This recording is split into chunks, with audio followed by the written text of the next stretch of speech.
After PSG showed what they were made of against German giants Bayern Munich beyond the games, Lance Santos sat down with French football expert Firas El-Echi to talk about the club's present, future and what a true team would do. Firas, project PSG, it seems to be working. Five-time European champions put to bed at their home ground. All is well? Well, I wouldn't call them the 5 times winner of the Champions League, because yesterday that was a wounded lion. That wasn't the Bayern we knew. And I was very surprised at how they started the game and how they entered and the plan. And I think everything that could have gone wrong went wrong. Ancelotti's planning was, I couldn't understand it. I couldn't understand why James was a winger, why Muller was playing as a winger. Mbappe was fantastic last night. Cavani, Neymar, the speed in which they counter. Do you think that's going to get them far in this competition? That's certainly what the French press are saying today, isn't it? To win the Champions League, to go far, to become one of Europe's greatest, you need a whole team. You don't need 3 players. It's not enough to have, you know, Mbappe, Neymar, and Cavani. You need a great defensive line. You need a great midfield. Yesterday, the midfield was completely absent. Like I said, you need a whole team to play against Real Madrid, to play against Chelsea, to play against Atletico Madrid.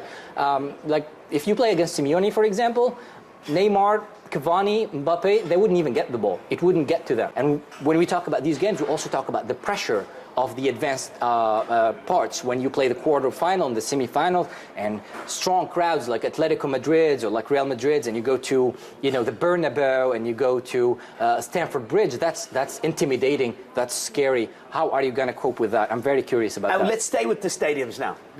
You talked about going to Stamford Bridge. It is not a nice place to play, especially when it gets those high-pressured rounds. The Parc de France.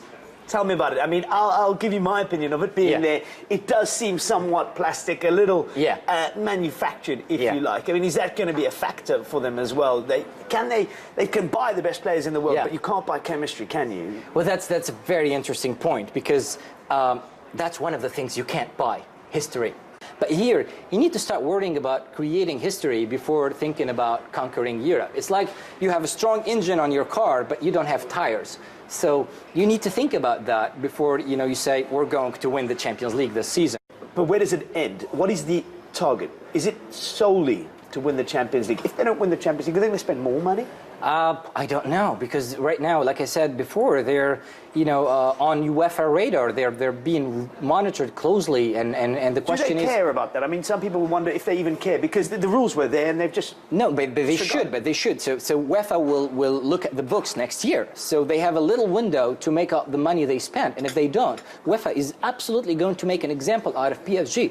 But I don't like it. You know, I will take my own perspective into this. No one likes it. Football is inspirational. Football is about tradition. Football is Leicester City. You know, you do it with passion. You do it with love. You know, football is not money. And I hate how they're approaching this. And you know what? It could happen. So what? You win the Champions League. So what? It's not an inspirational run. You did it with money. Remember Leicester. Remember Liverpool, Milan. Remember all these amazing games that lasted in the history and in the memory. I remember Liverpool, Milan minute by minute, because it's such a historical game. You know, Leicester's run in the Premier League will last with me forever. If PSG wins the Champions League, next year we'll be like, okay. They bought it. You know, they bought it. That's it.